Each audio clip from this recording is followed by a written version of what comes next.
God have mercy upon us.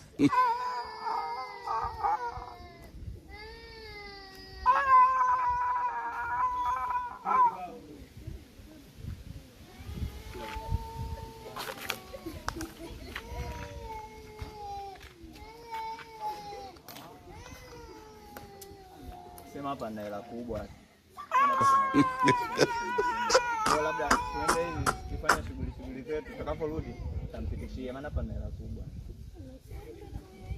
Mna unajua kuna mazingira, unajua kuna budget huko vijijini viliko kuja. Kwa hiyo kuna mazingira ya kununua maji, sabuni, kidogo zawadi.